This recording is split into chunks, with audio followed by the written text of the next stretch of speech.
Hello, welcome to Intro to Production in the Lighting section. This is your final project. Let me introduce you to it now. One of the things I want to show you in this short video is a few examples of previous projects. I think they'll help you a great deal in understanding both what I'm asking you to do for this project and understanding how this project can be done quickly and with very minimal stress. Let me show those projects to you now. Here's an example of one project.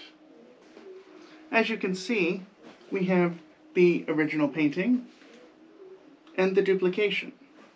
Can you tell which one's which? It's very difficult to tell. On the back, you'll note the very short paper that I mentioned and an example of a lighting key. There's a more colorful version of the lighting key here as well.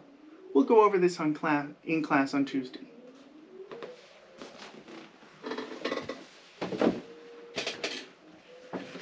Here's an additional project. You can see the original image and the replication. Again, we can see lighting key examples. In this case, the student added color examples as well.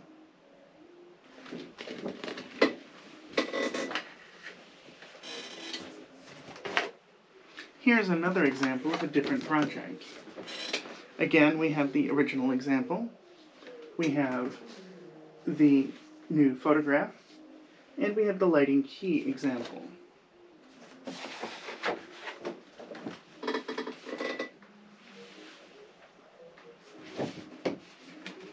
Here we have an example of another project. Again, here's the example of the original image, the refined image, and then a corrected image. This project also shows lighting keys as well, in a slightly different way. So now let me talk you through how this project works. So I'd like you to choose an image.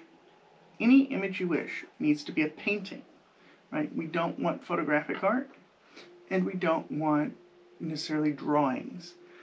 It needs to be something that's relatively realistic. That means something that kind of looks like a figure.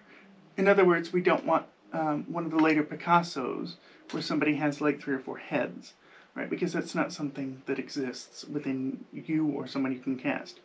I don't know of anyone that has 3 heads. I'm sure you don't either.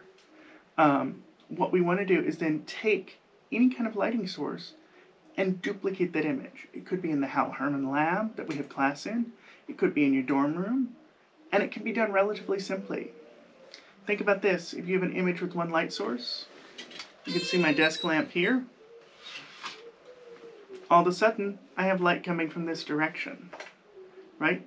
Could we potentially light this with a desk lamp? Yes, indeed. Could we actually go through and light this with theatrical sources? Also, yes. Other commonly asked questions are, do I have to do a lighting key? The answer to that is unfortunately yes. I need you to understand where the lighting angle is coming from. We're going to practice this in class on Tuesday. And if you choose your image in class or by class on Tuesday, I'm happy to help you with that then. I also have plenty of time this week during Shenko Lab where you can meet with me one-on-one and I can help you both select where the image is coming from or where the light is coming from in an image, or maybe help you select your image yourself. It could be Zoom, in person, or we could even use the telephone if we needed to. Other things you might want to know. This paper, it's not scary. It's 1-page MLA format, which means that a good chunk about this large is taken up by your header and your title. Really, this is just showing me you know how to write about the project. Now, attached to this announcement will be the final exam, or the final project, rather, actual project rubric that'll explain everything that's required. If you have any questions about that, please let me know. And again, I'm going to go over this project in much greater detail on Tuesday when we meet for class. But I wanted to make sure you had an opportunity to potentially work on it during Shenko Lab between rehearsals and performances. So please let me know what else I can do to help you with this. And I've really enjoyed having all of you in class. You're amazing.